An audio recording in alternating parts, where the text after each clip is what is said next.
उस शाम सालार को डॉक्टर सब्ताली और उनकी बीवी कुछ संजीदा लगे थे और उस संजीदगी की कोई वजह उसकी समझ में नहीं आई। इमामा भी खाने के दौरान बिल्कुल खामोश रही थी, लेकिन उसने उसकी खामोशी को गाड़ी में होने वाली गुफ्तगू का नतीजा समझा। वो लॉन्च में बैठे चाय पी रहे थे जब डॉक्टर सब्ताली ने इस मौजू को छेड़ा। सालार, इमामा को कुछ शिकायत है आपसे। वो चाय का घूंट भरते हुए ठिठका। ये बात अगर डॉक्टर सब्ताली ने न कही होती तो उसे मजाक समझता। उसने कुछ हैरानी के आलम में डॉक्टर सब्ताली को देखा, फिर अपने बराबर में बैठे इमामा को। वो चाय का कप अपनी बुट्टी पर रखे चाय पर नजरें जमाई हुई थी। उसके जहन में पहला ख्याल गाड़ी में होने वाली गुफ्तगू का आया, लेकिन इमामा ने किस वक्त डॉक्टर साहब को गाड़ी में होने वाली गुफ्तगू के बारे में बताया था। वो बेहद हैरान हुआ। जी, उसने कप वापस फर्श पर रख दिया। इमामा आपके रवैये से नाखुश हैं, डॉक्टर सब्ताली ने अगला जुमला बोला। सालार को लगा उसे सुनने में कोई गलती हुई है। जी, उसने भी इख्तियार कहा, मैं समझा नहीं। आप इमामा पर तंज करते हैं? वो पल के झपके बगैर डॉक्टर सब्ताली को देखता रहा। बमुश्किल सांस लेकर चंद लम्हों बाद उसने इमामा को देखा। ये आपसे इमामा ने कहा? उसने उसे बेयकीनी से देखते हुए डॉक्टर सब्ताली से कहा। हाँ, आप उससे ठीक बात नहीं करते। सालार ने गर्दन मोड़कर एक बार फिर इमामा को देखा। वो अब भी नजरें झुकाए बैठी थी। ये भी आपसे इमामा ने कहा? उसके तो जैसे 14 तबक रोशन हो रहे थे। डॉक्टर सब्ताली ने सर हिलाया। सालार ने बेख्तियार अपने होठ का एक कोना काटते हुए चाय का कप सेंटर टेबल पर रख दिया। उसका जहन बुरी तरह चकरा गया था। ये उसकी जिंदगी की सबसे परेशान कुन सूरत हाल में से एक थी। इमामा ने चाय के कप से उठती भाप पर नजरें जमाई। बेहद शर्मिंदगी और पछतावे के आलम में उसको गला साफ करते हुए कहते सुना। और जो कुछ हो रहा था इमामा की ख्वाहिश नहीं थी, हिमाकत थी, लेकिन तीर कमान से निकल चुका था। और ये कि आप कहीं जाते उसे इन्फॉर्म नहीं करते। परसों आप झगड़ा करने के बाद उसे सईदा बहन की तरफ छोड़ गए थे। इस बार सालार ने पहले कुलसुम आंटी को देखा, फिर डॉक्टर सब्ताली को, फिर इमामा को। अगर आसमान उसके सर पर गिरता तब उसकी हालत न होती जो इस वक्त हुई थी। झगड़ा? मेरा तो कोई झगड़ा नहीं हुआ, उसने बमुश्किल अपने हवास पर काबू पाते हुए कहना शुरू किया था। और इमामा ने खुद मुझसे कहा था कि वो सईदा अम्मा के घर रहना चाहती है, और मैं तो पिछले 4 दिनों से कहीं वो बात करते करते रुक गया। उसने इमामा की सिसकी सुनी थी। उसने भी इख्तियार गर्दन मोड़कर इमामा को देखा। वो अपनी नाक रगड़ रही थी। कुलसुम आंटी और डॉक्टर साहब भी उसकी तरफ मतवज्जा हुए। सालार बात जारी नहीं रख सका। कुलसुम आंटी उठकर उसके पास आकर उसे दिलासा देने लगी। वो हक्का बुक्का बैठा रहा। डॉक्टर सब्ताली ने मुलाजिम को पानी लाने के लिए कहा। सालार की कुछ समझ में नहीं आ रहा था, लेकिन इस वक्त वहाँ अपनी सफाइयाँ देना और वजाहत करने का मौका नहीं था। वो चुपचाप बैठा उसे देखता रहा और सोचता रहा। वो उल्लू का पट्टा है, क्योंकि पिछले 4 दिन से उसकी छठी जो सिग्नल्स बार बार दे रही थी बिल्कुल ठीक थी। सिर्फ उसने खुशफहमी या लापरवाही का मुजाहिरा किया था। 5-10 मिनट के बाद सब कुछ नॉर्मल हो गया। डॉक्टर साहब तकरीबन आधे घंटे तक सालार को समझाते रहे। वो खामोशी से सर हिलाते उनकी बातें सुनता रहा। उसके बराबर बैठी इमामा को बेहद निदामत हो रही थी। उसके बाद सालार का अकेले में सामना करना कितना मुश्किल था, ये उससे बेहतर कोई नहीं समझ सकता था। आधे घंटे के बाद वो दोनों वहां से रुखसत होकर गाड़ी में बैठ गए। गाड़ी डॉक्टर सब्ताली के घर के गेट से बाहर निकलते ही इमामा ने उसे कहते सुना। मुझे यकीन नहीं आ रहा, मैं यकीन नहीं कर सकता। उससे उसी रद्द अमल की तवक्का थी। वो स्क्रीन से नजर आती हुई सड़क पर नजरें जमाए बैठी उस वक्त बेहद नर्वस हो रही थी। मैं तुम पर तंज करता हूँ, तुमसे ठीक से बात नहीं करता, तुम्हें बताए बगैर जाता हूँ। तुम्हें सईदा अम्मा के घर छोड़ गया था, झगड़ा किया, तुमने उन लोगों से झूठ बोला। इमामा ने बेख्तियार उसे देखा। वो झूठ का लफ्ज इस्तेमाल न करता तो उसे उतना बुरा न लगता। मैंने कोई झूठ नहीं बोला, उसने बेहद खफगी से कहा। मैं तुम पर तंज करता हूँ? सालार की आवाज में तेजी आ गई। तुमने उस रात मेरी अंधेरे में सोने की आदत को अजीब कहा। वो बेयकीनी से उसका मुंह देखता रह गया। वो तंज था? वो तो बस ऐसी एक बात थी, मगर मुझे अच्छी नहीं लगी, उसने बेसाख्ता कहा। तुमने भी तो जवाबन मेरी रोशनी में सोने की आदत को अजूबा कहा था। वो इस बार चुप रही। सालार वाकई बहुत ज्यादा नाराज हो रहा था। और मैं तुमसे ठीक से बात नहीं करता, वो अगले इल्जाम पर आया। मुझे लगा था, उसने इस बार इफ़ाना अंदाज में कहा। लगा था? वो मजीद खफा हुआ। तुम्हें सिर्फ लगा और तुमने सीधा डॉक्टर साहब से जाकर कह दिया। मैंने उनसे कुछ नहीं कहा, सईदा अम्मा ने सब कुछ कहा था, उसने वजाहत की। उजल्ला में सदमे के मारे कुछ बोल ही नहीं सका। यानी तुम उनसे भी ये सब कुछ कहा है? वो चुप रही। वो होठ काटने लगा। उसे अब सईदा अम्मा की इस रात की बेरुखी की वजह समझ में आ रही थी। और मैं कहाँ जाता हूँ जिसके बारे में तुम्हें नहीं बताया? सालार को याद आया। तुम सहरी के वक्त मुझे बता कर गए। सालार उसका चेहरा देख कर रह गया। इमामा, मैं मस्जिद जाता हूँ उस वक्त फुरकान के साथ, उसके बाद जिम और फिर वापस घर जाता हूँ। अब मैं मस्जिद भी तुम्हें बता कर जाया करूँ? वो झिंझिलाया था। मुझे क्या पता तुम उतनी सुबह कहाँ जाती हो, मुझे तो अपसेट होना ही था, इमामा ने कहा। उसकी वजाहत पर मस्जिद दब गया। तुम्हारा क्या ख्याल है कि मैं रमजान में सहरी के वक्त कहाँ जा सकता हूँ? किसी नाइट क्लब या किसी गर्लफ्रेंड से मिलने? कोई अहमक भी जान सकता है कि मैं कहाँ जा सकता हूँ। अहमक के लफ्ज पर बुरी तरह तिल मिलाई। ठीक है, मैं वाकई अहमक हूँ, बस। और सैदाम्मा के घर में रहने का तुमने कहा था ना? और कौन सा झगड़ा हुआ था तुम्हारा? वो खामोश रही। इतने ज्यादा झूठ बोलने की क्या जरूरत थी तुम्हें? इस बार उसकी बात पर वो हंसी हुई। बार बार मुझे झूठा मत कहो इमामा, जो झूठ है मैं उसे झूठ ही कहूँगा। तुमने डॉक्टर साहब के सामने मुझे मुंह दिखाने के काबिल नहीं छोड़ा। क्या सोच रहे होंगे मेरे बारे में? वो वाकई बुरी तरह अपसेट था। अच्छा, अब ये सब खत्म करो। उसने इमामा की गालों पर एकदम बहने वाले आंसू देख लिए थे और वो बुरी तरह झंझलाया था।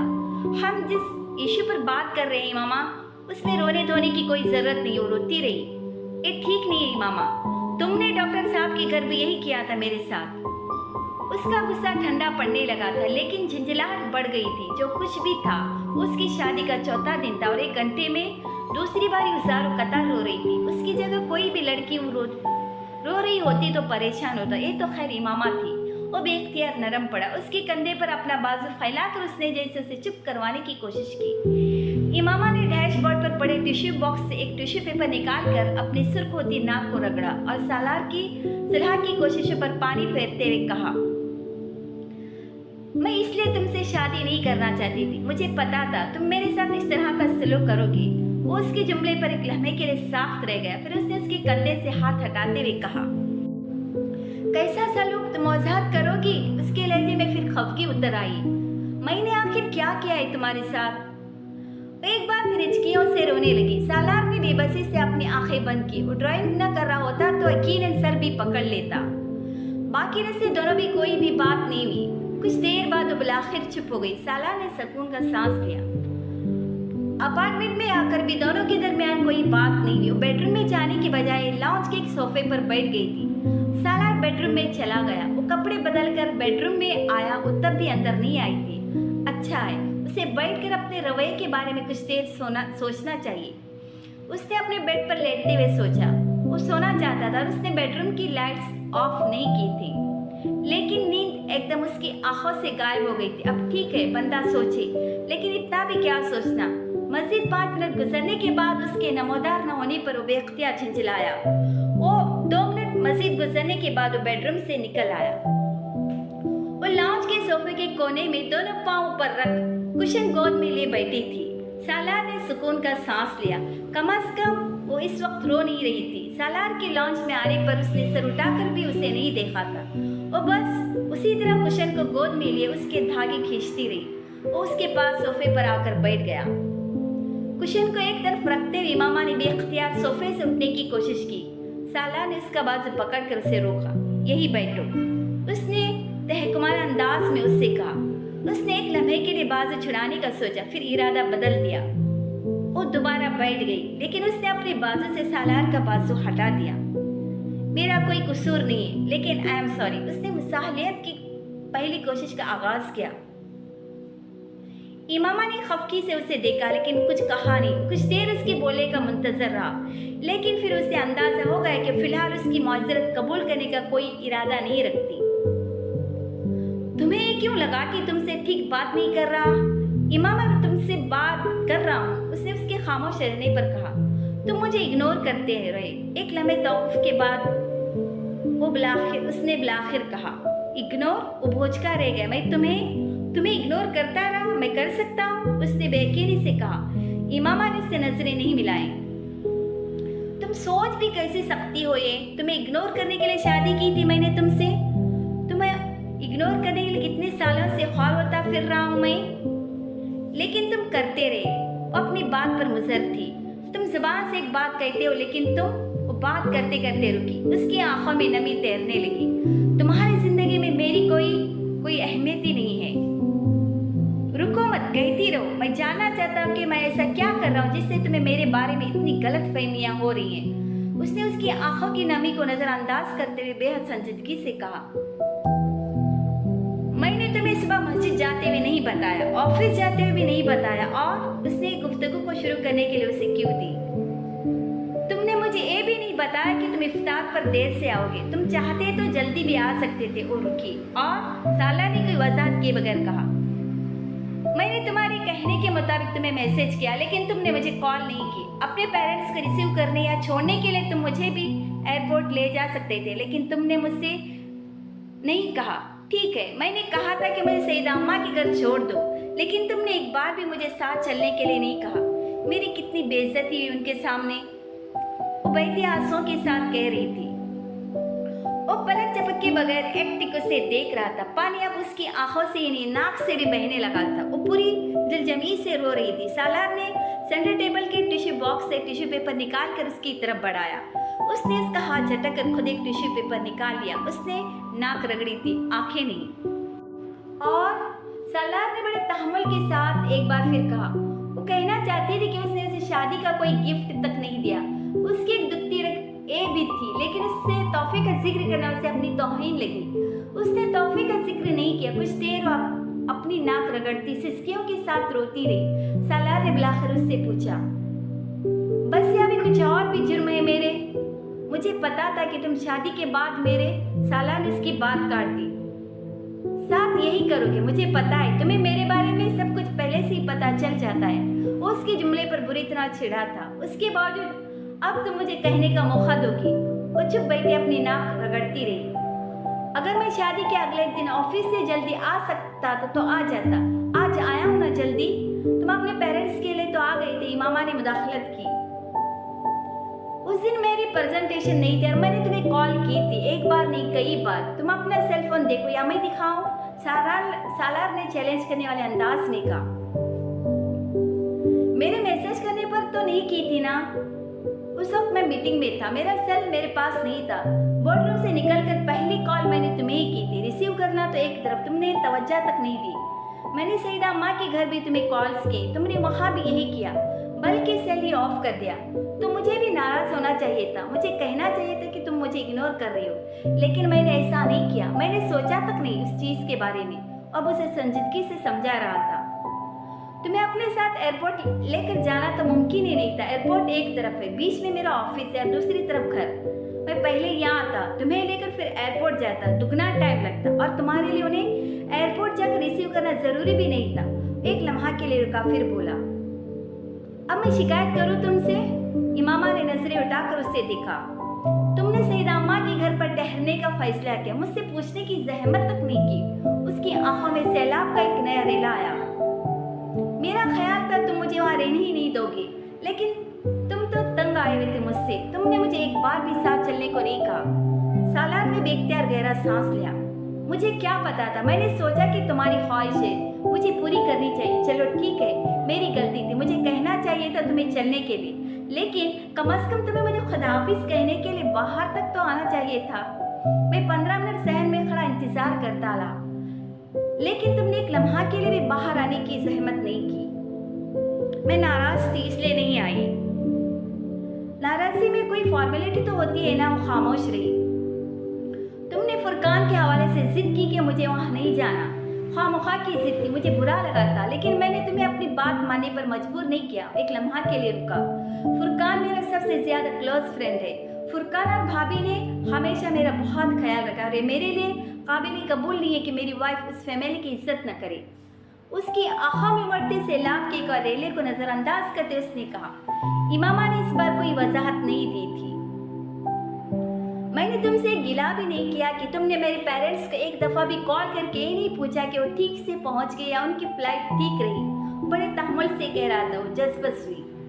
मेरे पास उनका नंबर नहीं है, तुम मुझसे ले लेते। अगर तुम वाकई उनसे बात करने में इंटरेस्टेड होती, वो तुम्हारे लिए आए थे, तो तुम्हारी इतनी जिम्मेदारी तो बनती थी ना कि तुम उनकी फ्लाइट के बारे में उनसे पूछते, उनके जाने के बाद उनसे बात करते।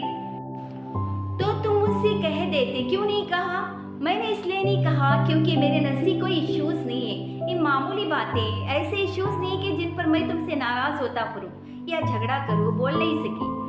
लेकिन तुमने क्या किया कि मेरे खिलाफ केस तैयार करती रही, हर छोटी बड़ी बात दिल में रखती रही, मुझसे कोई शिकायत नहीं की। लेकिन सईदा को सब कुछ बताया और डॉक्टर साहब को भी।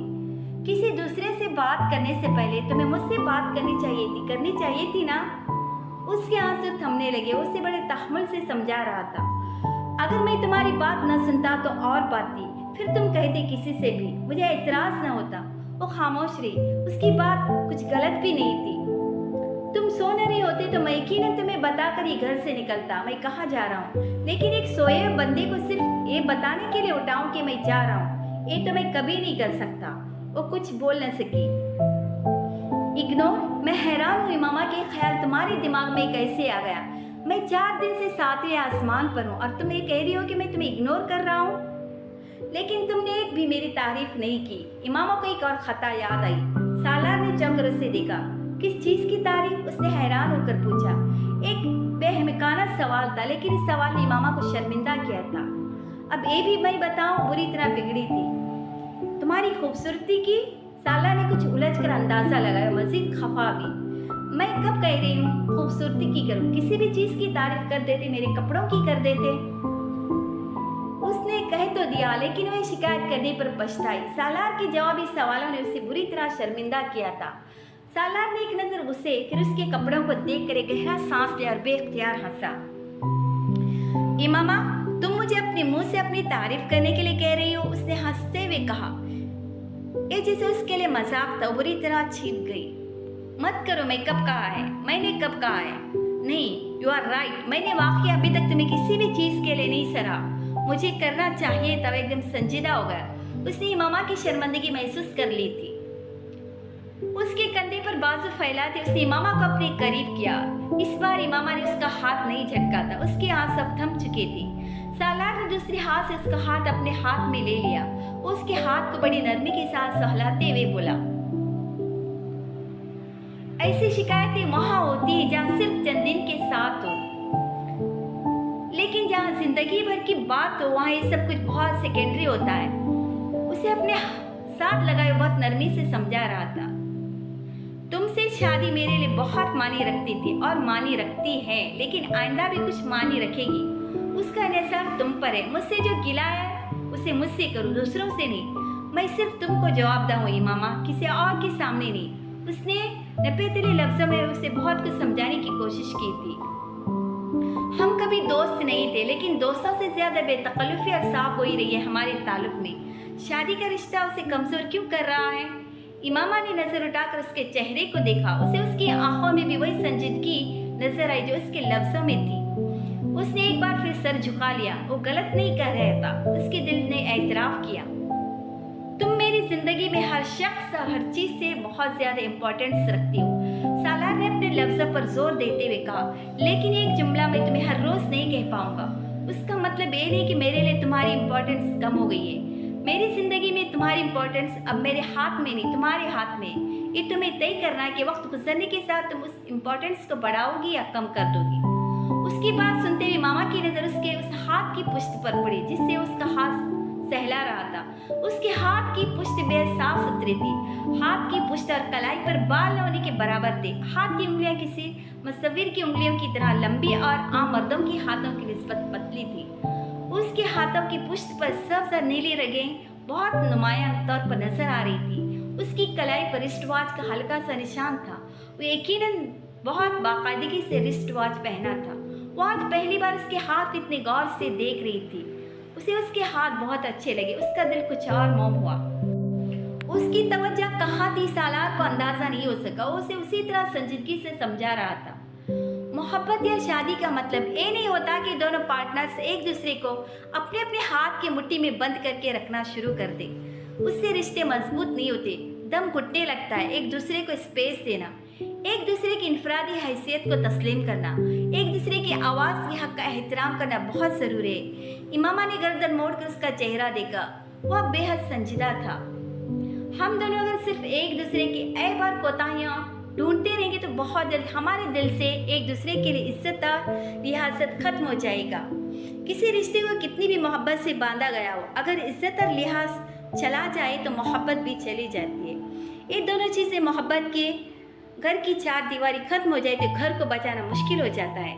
इमामा ने बड़ी हैरानी से उसे देखा। उसकी आंखों में हैरानी देखकर मुस्कुराया। अच्छी फिलॉसफी है ना। इमामा की आंखों में नमी और होठों पर मुस्कुराहट बैक वक्त आई थी। उसने इस बात में सर हिलाया। सालार ने उसे अपने कुछ और करीब करते हुए कहा, मैं अल्लाह का परफेक्ट बनता नहीं हूँ तो तुम्हारा परफेक्ट शोहर कैसे बन सकता हूँ इमामा। शायद अल्लाह मेरी कोताहियाँ नज़रअंदाज कर दे तो तुम भी माफ़ कर दिया करो। वो हैरानी से उसका चेहरा देखती रही। वो वाकई सालार सिकंदर से नावाकिफ थी। सालार ने बड़ी नरमी के साथ उसकी आंखों के सुजे हुए पेवटों को अपनी पोरों से छुआ। क्या हाल कर लिया है तुमने अपनी आंखों का? तुम्हें मुझ पर तरस नहीं आता? वो बड़ी मुलायमत से कह रहा था। इमामा ने जवाब देने की बजाय उसके सीने पर सर रख दिया। वह बेहद पुरसुकून था। उसकी गिर्द अपने एक बाजू हमाइल करते हुए और दूसरे हाथ उसके चेहरे और गर्दन पर आए हुए बालों को हटाते उसने पहली बार नोट किया कि वो रोने के बाद ज़्यादा अच्छी लगती है। लेकिन उससे बात कहना अपने पाँव पर कुल्हाड़ी मारने वाली बात थी। वो उसकी तरफ मुतवज्जा नहीं थी। वो उसके नए ड्रेस की शर्ट पर बने पैटर्न पर गैर महसूस अंदाज में उंगलियां फेर रही थी। वो कलर अच्छा लगता है तुम पर। उसने बेहद रोमांटिक अंदाज उसके कपड़ों पर एक नज़र डालते हुए कहा। उसके सीने पर हरकत करता उसका एक हाथ एकदम रुका। इमामा ने सिर उठाकर उसे देखा। साला ने उसकी आंखों खबकी देखी और मुस्कुराया। तारीफ कर रहा हूँ तुम्हारी। ये टी पिंक है। ओह अच्छा। साला ने गड़बड़ा कर उसके कपड़ों को दोबारा देखा। ये टी पिंक है? मैंने असल में वो कलर बहुत अरसे से किसी को पहने नहीं देखा। साला ने वजाहत की। कल मुंह पहना हुआ था मैंने। उसकी आंखों की खबकी बढ़ी। लेकिन मैंने तो उसे पर्पल समझा था। सालार मजीद गड़बड़ाया। वो जो सामने दीवार पर पेंटिंग है ना, उसमें पर्पल फ्लावर्स। इमामा कुछ तहम्मुल का मुजाहरा करने की कोशिश की।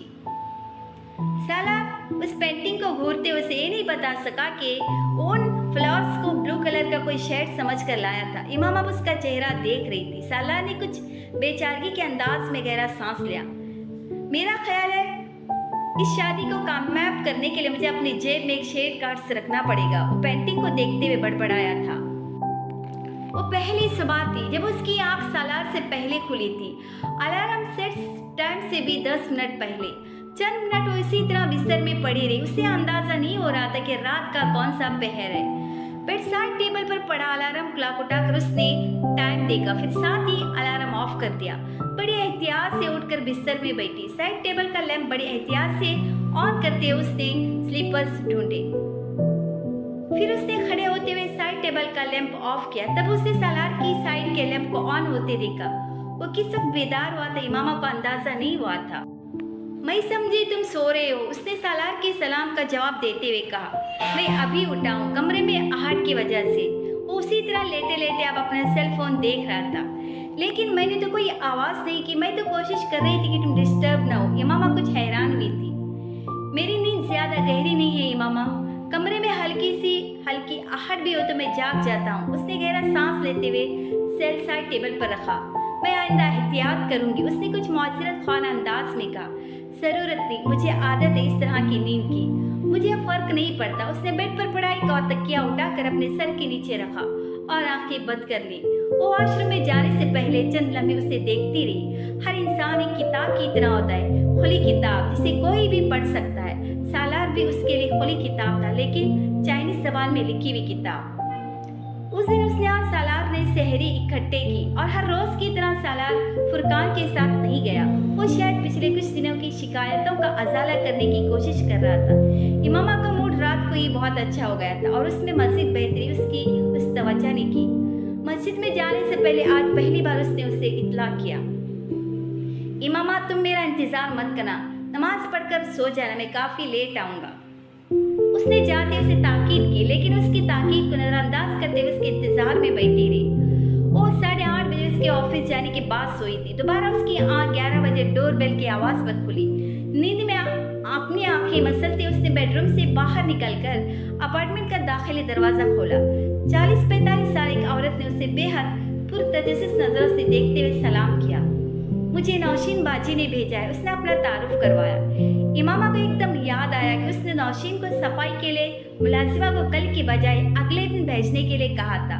वो उसे रास्ता देती हुई दरवाजे से हट गई। इतनी खुशी हुई जब नौशीन बाजी ने मुझे बताया कि सालार साहब की बीवी आ गई है। मुझे तो पता ही नहीं चला कि कब शादी कर ली सालार साहब ने। इमामा के पीछे अंदर आते मुलाजिमों की बातों का आगाज हो गया था। कहाँ से सफाई शुरू करनी है तुमने? इमामा की फौरी तौर पर समझ में नहीं आया कि उसे सफाई के बारे में क्या हिदायत दी। बाजी आप फिक्र न करिए, मैं कर लूंगी, आप चाहे आराम से सो जाओ, मुलाजिमा ने अपनी फौरी ऑफर की। ईशा ने उसकी नींद से भरी हुई आंखों को देखकर कहा था, नहीं तुम लॉन्च से सफाई करो, मैं अभी आती हूँ। ऑफर बुरी नहीं थी, उसे वाकई नींद आ रही थी, लेकिन वो इस तरह उसे घर में काम करता छोड़कर सो नहीं सकती थी। वॉशरूम में आखिर उसने मुंह पर पानी के छींटे मारे, कपड़े तब्दील करके बाल समेटे और लॉन्च में निकल आई। मुलाजिमा डस्टिंग में मसरूफ थी। लॉन्च की खिड़कियों के ब्लाइंड्स अब हटे हुए थे। सूरज अभी पूरी तरह नहीं निकला था, लेकिन धुंध न होने के बराबर थी। लॉन्च की खिड़कियों से बाहर पौधे देखकर उसे उन्हें पानी देने का ख्याल आया। मुलाजिमा एक बार फिर गुफ्तगू का आगाज करना चाहती थी, लेकिन वो उसे बालकनी की तरफ जाते देखकर चुप हो गई। जब वो पौधों को पानी देकर फारिग हुई तो मुलाजिमा लॉन्च साफ करने के बाद अब सालार के कमरे में जा चुकी थी, जिसे वो स्टडी रूम की तरह इस्तेमाल करता था। सालार साहब बड़े अच्छे आदमी हैं। तकरीबन 1.5 घंटे में अपार्टमेंट की सफाई करने के बाद इमामा ने उससे चाय का पूछा था। चाय पीते मुलाजिमा ने एक बार फिर उससे बातों का सिलसिला शुरू कर दिया। इमामा उसके तबसरे पर सिर्फ मुस्कुराकर खामोश हो गई। आप भी उनकी तरह बोलती नहीं है? मुलाजिमा ने उसके बारे में अपना पहला अंदाजा लगाया। अच्छा सालार में नहीं बोलता? इमामा ने जानबूझकर उससे मौजूद गुफ्तगू बनाया। कहाँ जी, हमीद भी यही कहता है साहब के बारे में। मुलाजिमा ने शायद सालार के मुलाजिम का नाम लिया था। लेकिन बाजी बड़ी हया है आपके आदमी के आंख में। उसने मुलाजिमा के जुमले पर जैसे बहुत हैरान होकर उसका चेहरा देखा था। मुलाजिमा बड़ी संजीदगी से बात कर रही थी। जैसे फुरकान साहब है वैसी ही आदत सालार साहब की है। फुरकान साहब तो खैर से बाल बच्चों वाले, लेकिन सालार साहब तो अकेले रहते थे इधर। मैं तो कभी भी इस तरह अकेले मर्दों वाले घरों में सफाई न करूं। बड़ी दुनिया देखी है जी मैंने, लेकिन यहाँ काम करते हुए कभी नजर उठाकर नहीं देखा साहब ने मुझे। मैं कई बार सोचती थी कि बड़ी ही नसीब वाली औरत होगी जो इस घर में आएगी। मुलाजिमा फराटे से बोल रही थी। हीटर के सामने सोफे पर नीम दराज इमामा उसकी बातें सुनती किसी सोच में गुम रही। मुलाजिमा को हैरत हुई थी कि बाजी अपने शोहर की तारीफ पर खुश क्यों नहीं हुई। बाजी क्या खुश होती, कम से कम उसे इतनी तवक्का तो थी उससे कि वो घर में काम करने वाली किसी औरत के साथ भी इन्वॉल्व नहीं हो सकता। वो मर्दों की कोई बुरी बदतरीन किस्म होती होगी जो घर में काम करने वाली मुलाजिमा पर भी नजर रखते होंगे, और सालार कम से कम उस किस्म के मर्दों में शुमार नहीं हो सकता था। मुलाजिमा उसकी मुसलसल खामोशी से कुछ बेनियाज होकर जल्दी चाय पीकर फारिग हो गई। इमामा उसके पीछे दरवाजा बंद करने गई तो मुलाजिमा ने बाहर निकलने से पहले मुड़कर उससे कहा, बाजी कल जरा जल्दी आ जाओ आपके घर। इमामा ठिठक कर रुक गई। उसके चेहरे पर यकीनन कोई ऐसा तासुर था जिसने मुलाजिमा को कुछ बौखला दिया था। बाजी मुझे छोटे बच्चे को अस्पताल लेकर जाना इसलिए कह रही थी, उसने जल्दी से कहा। हाँ ठीक है, इमामा ने बमुश्किल जैसे खुद पर काबू पाते हुए कहा और दरवाजा बंद कर दिया। कल जल्दी आने के मुतालबे ने उसे साख्त नहीं किया था, बल्कि उसे साख्त किया था उसके 3 लफ्जों ने, आपके घर। ये उसका घर था जिसके लिए वो इतनी सालों से खौर होती फिर रही थी, जिसकी आस में कितनी बार जलाल अंसर के पीछे गिड़गिड़ाने गई थी। वो बेयकीनी से लॉन्च में आकर उन दीवारों को देख रही थी जिन्हें दुनिया उसके घर के नाम से शनाख्त कर रही थी। वो वाकई उसका घर था। वो पनागाहें नहीं थी जहाँ वो इतने साल सर झुकाकर ममनून और एहसानमंद बनकर रह रही थी। आंसुओं का रेला आया उसकी आंखों में। बाज़ औक़ात इंसान समझ नहीं पाता कि वो रोए या हंसे, रोए तो कितना रोए, हंसे तो कितना हंसे। वो भी कुछ ऐसी किसी कैफियत से गुजर रही थी। वो बच्चों की तरह हर कमरे का दरवाज़ा खोल कर एक जगह से दूसरी जगह जा रही थी। वो जा सकती थी वहाँ, जो चाहे कर सकती थी। ये उसका घर था। यहाँ कोई जगह उसके लिए इलाक़ाई गैर नहीं थी। उसे बस इतनी सी दुनिया ही चाहिए थी अपने लिए, कोई ऐसी जगह जहाँ वो इस्तेहकाक के साथ रह सकती हो। सालार एकदम जैसे कहीं पीछे चला गया था। घर के मामले में औरत के लिए हर मर्द पीछे रह जाता है। सालार ने उसे दोबारा वक्फे से सेल पर कॉल की, लेकिन इमामा ने रिसीव नहीं की। सालार ने तीसरी बार फिर पीटीसीएल पर कॉल की। इस बार इमामा ने रिसीव की, लेकिन उसकी आवाज़ सुनते ही सालार को अंदाजा हो गया था कि वो रो रही थी। उसे उसकी आवाज़ भराई हुई लगी। वो बहुत परेशान हो। क्या हुआ? कुछ नहीं। वो दूसरी तरफ जैसे अपने आंसू और आवाज़ पर काबू पाने की कोशिश कर रही थी। क्यों रो रही हो?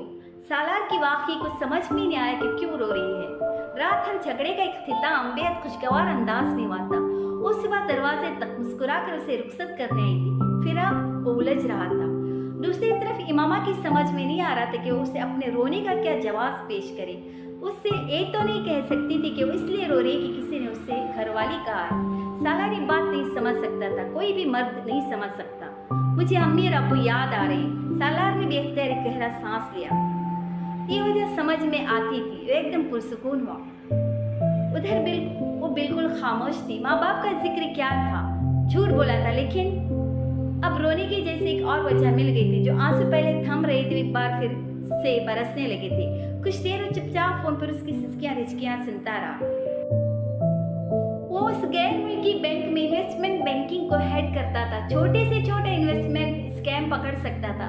खसारे में जाती बड़ी सी बड़ी कंपनी के लिए बेल आउट प्लान तैयार कर सकता था। कंपनीज के मर्जर पैकेजेस तैयार करना उसके बाएं हाथ का काम था। वो पॉइंट इन प्रेजेंट कॉर्पोरेशंस के साथ वर्ल्ड स्टॉक मार्केटिंग के ट्रेंड्स की पेशबीनी कर सकता था। मुश्किल से मुश्किल सरमायाकार के साथ सौदा तय करने में उसे मलिका हासिल था।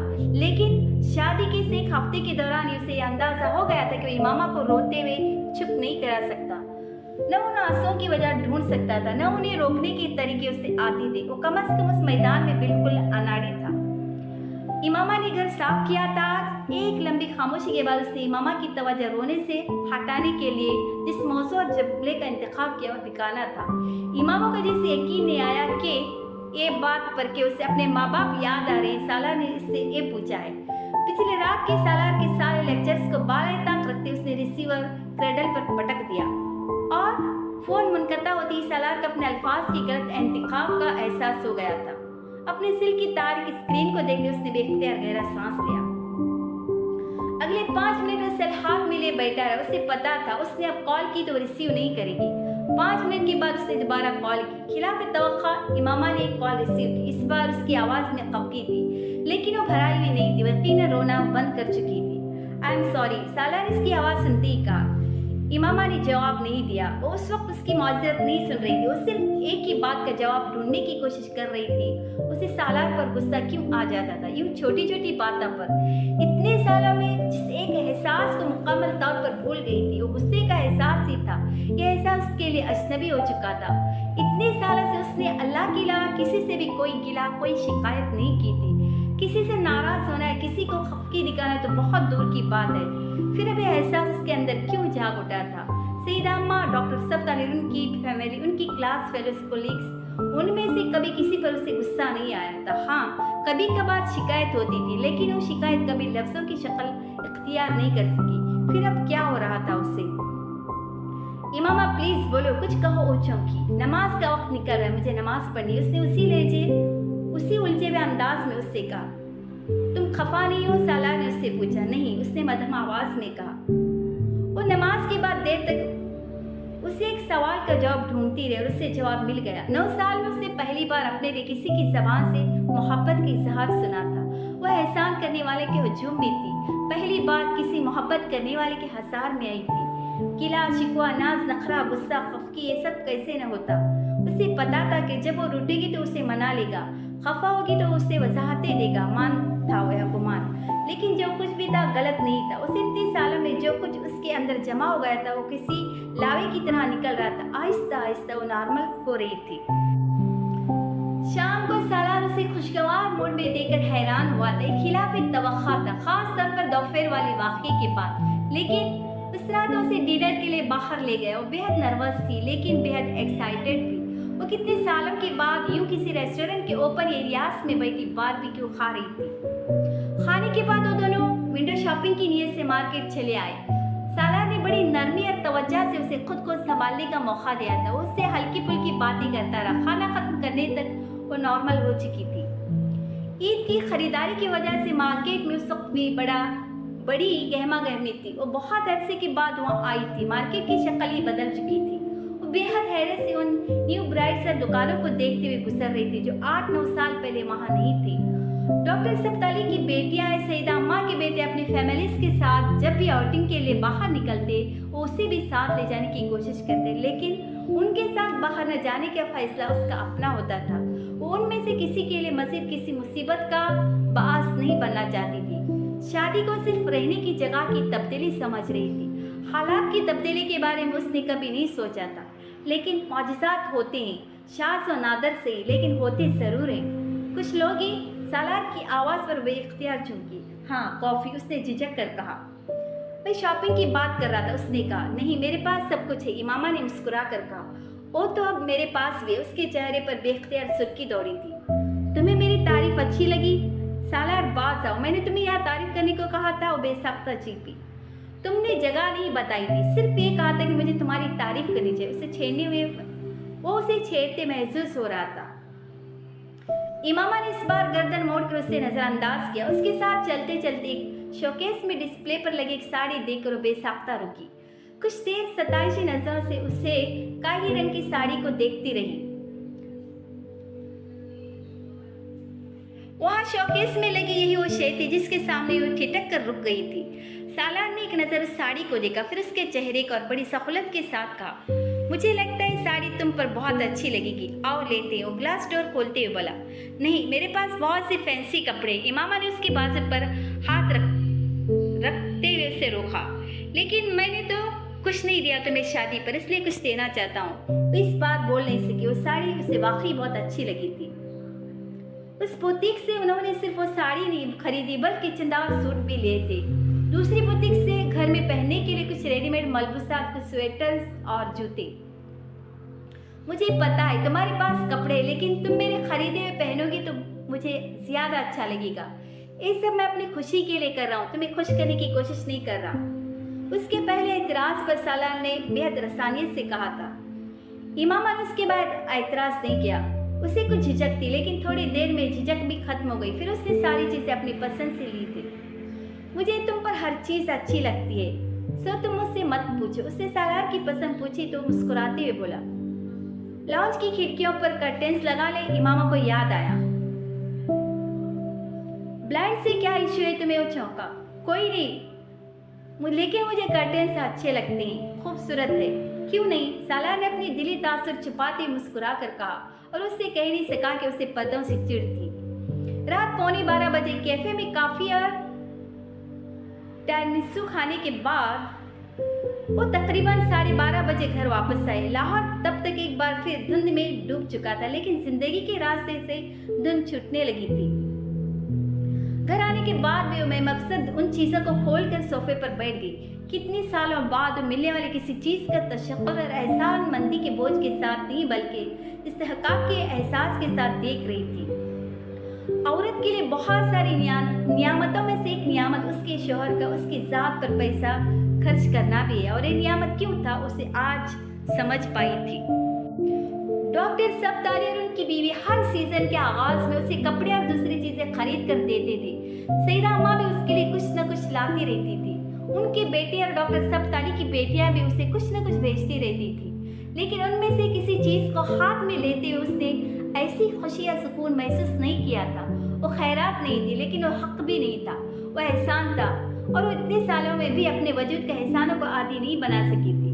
बेशक उसकी जिंदगी का हिस्सा जरूर बन गए थे। एक ऐसा एहसास था जो उन चीज़ों को गोद में लिए उसे हो रहा था। खुशी, आज़ादी, इत्मीनान, सुकून, या कोई ऐसे शेर थी जिसके लिए उसके पास लफ्ज़ नहीं थे। क्या देख रही हो तुम?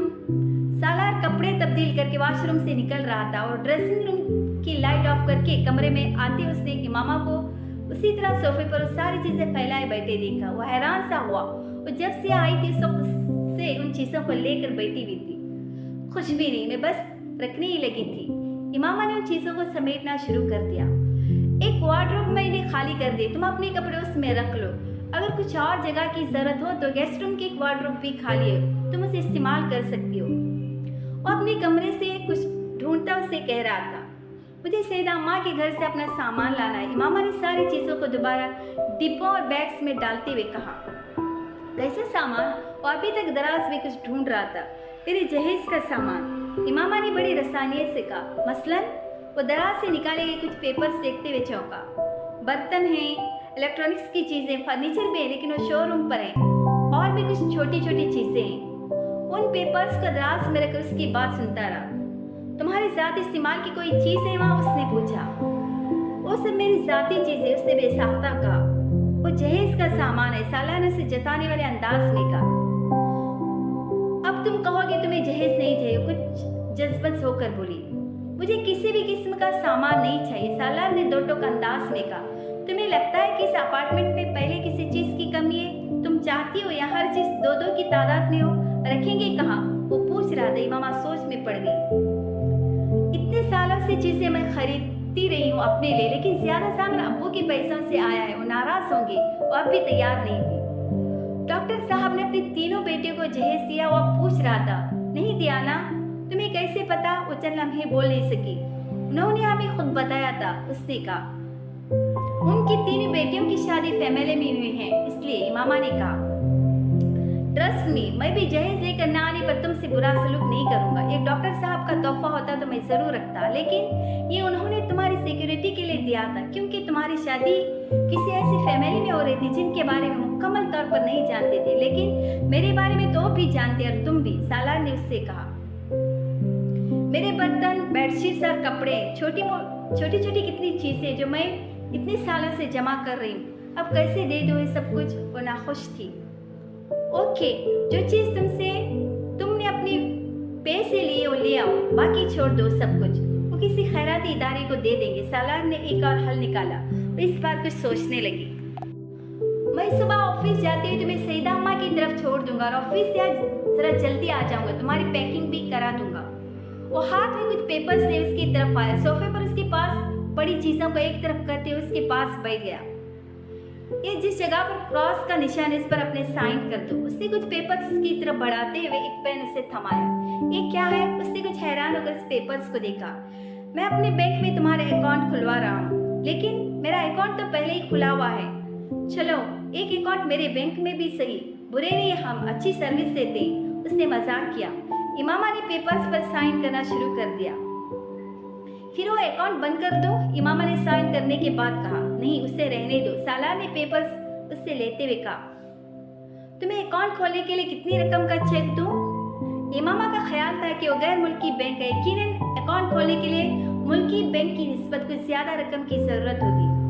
तुम्हारा हक महर पे करना है मुझे, उसी रकम से खोल दूंगा। सालार ने पेपर से लिफाफे में रखते हुए उससे कहा, इस पर एक फिगर लिखो। इमामा ने हैरान से उस पर राइटिंग पैड को देखा जो उसने इसकी तरफ बढ़ाया था। कैसी फिगर? उलझी। कोई भी फिगर, अपनी मर्जी के कुछ डिजिट, सालार ने कहा। क्यों? वो मजीद उलझी। सालार ने उसके हाथ में पेन थमाया। उसने दोबारा पेन पकड़ तो लिया, लेकिन जहन मुकम्मल तौर पर खाली था। कितने डिजिट का फिगर? इमामा ने चंद लम्हे बाद उसकी मदद चाहिए। वे एकदम सोच में पड़ गए। फिर उसने कहा, अगर तुम अपनी मर्जी से कोई फिगर लिखोगी तो कितने डिजिट लिखोगी? 7 डिजिट्स। इमामा सोच में पड़ गई। ऑल राइट, लिखो फिर। सालार के चेहरे पर बेख्तियार मुस्कुराहट आई। इमामा चल्ला में उस साफ कागज को देखती रही। फिर उसने लिखना शुरू किया, 3 7 5 2 9 6 0। उसने राइटिंग पैड सालार की तरफ बढ़ा दिया। कागज पर नजर डालती वो चंद लम्हों के लिए जैसे सख्ता में आया, फिर कागज को बेड से अलग करते बेख्तियार हंसा। क्या हुआ? उसके रद्द-ए-अमल से कुछ और उलझी। कुछ नहीं, क्या होना था? कागज को तह करते उसने इमामा के चेहरे को मुस्कुराते हुए बेहद गहरी लेकिन अजीब नजरों से देखा। इस तरह क्यों देख रहे हो मुझे? उसकी नजरों से उलझी। तुम्हारा शोहर हूँ, देख सकता हूँ तुम्हें। इमामा का एहसास नहीं, वो बड़ी सफाई से बात बदल रहा था। उससे बात करते हुए गैर महसूस अंदाज में कागज पर उस लिफाफे में डाल चुका था। तुमने मुझे साड़ी पहनकर नहीं दिखाई। रात की सब मैं तुम्हें साड़ी पहनकर दिखाऊं? बेख्तियार हंसी। उसके पास से उठते उठते रुक गया। पहली बार उस तरह खिलखिलाकर हंसी थी, या फिर शायद उतने करीब से पहली बार उसे हंसते देख रहा था। एक बैग के अंदर डिब्बे रखते उमामा ने अपने चेहरे पर उसकी नजरें महसूस की। उसने सिर उठाकर देखा, वो आखिर उसे देख रहा था। अब क्या है? मैं एक बात सोच रहा था, संजीदा था। क्या? कि तुम सिर्फ रोते ही नहीं, हंसते हुए भी अच्छी लगती हो। उसकी आंखों में पहले हैरत आई, फिर चमक और फिर खुशी। सालार ने हर तासुर को पहचाना थी, वो जैसे किसी ने उसे फ्लैश कार्ड दिखाए हों। फिर उसने उसे नजरें चुराते हुए देखा, फिर उसके चेहरे का रंग बदलते देखा, फिर उसका कान की लुएं सुर्ख हुई, फिर उसके गाल, नाक और शायद उसकी गर्दन भी। उसने जिंदगी में कभी किसी औरत या मर्द को इतनी वाजिया तौर पर रंग बदलते नहीं देखा था जिस तरह उसे। 9 साल पहले भी 2-3 बार उसे गुस्से में उसी तरह सुर्ख होते देखा था। उसके लिए अजीब सही, लेकिन ये मंजर दिलचस्प था और अब वो उसे महसूस होते हुए भी उसी अंदाज में सुर्ख होते देख रहा था। ये मंजर उससे ज्यादा दिलचस्प था कि किसी भी मर्द को पागल कर सकती है। उसके चेहरे पर नजरें जमाए उसने एतराफ किया, उसने अपनी जिंदगी में आने वाली किसी औरत को इतनी बेसरल जुमले पर इतना शर्माते हुए नहीं देखा था और उसको शिकायत की उसकी तारीफ नहीं करता। सालार का दिल चाहा वो उसे कुछ और छेड़े। वो बज़ाहिर बेहद संजीदगी से उसे नजरअंदाज की हुई चीजें बैग में डाल रही थी, लेकिन उसके हाथों में हल्की सी लर्जिश थी। वो उसकी नजरों से यकीनन कंफ्यूज हो रही थी। कुछ चीजें ऐसी होती कि उन्हें घर में लाने के बाद आपकी समझ में नहीं आता कि आप उन्हें कहाँ रखें, क्योंकि आप उन्हें जहाँ भी रखते उस चीज के सामने वो जगह बेहद बेमाया सी लगती है। कुछ चीजें जैसी होती है जिन्हें घर में लाने के बाद उन्हें जहाँ भी रखे वही जगह सबसे अनमोल और कीमती हो जाती है। उसकी समझ में नहीं आ रहा था इमामा उसके लिए उन चीजों में से कौन सी चीज थी। उसके चेहरे को देखता वो कुछ बेख्तियार होकर उसकी तरफ झुका और उसने बड़ी नरमी के साथ उसके दाएं गाल को छुआ। वो कुछ हया से सिमटी, उसने उसी नरमी के साथ उसका दायां कंधा चुमा और फिर इमामा ने उसे एक गहरा सांस लेकर उठते हुए देखा। वो वहीं बैठी रही। सालार ने पलट कर नहीं देखा। उन पेपर्स को अब अपनी बेडसाइड टेबल की दराज में रख रहा था। पलट कर देखता तो शायद इमामा की नजरें उसे हैरान कर देती। उसने पहली बार उसके कंधे को चूमा था और उस लम्स में मोहब्बत नहीं थी, एहतराम था, और क्यों था ये वो समझ नहीं सकी।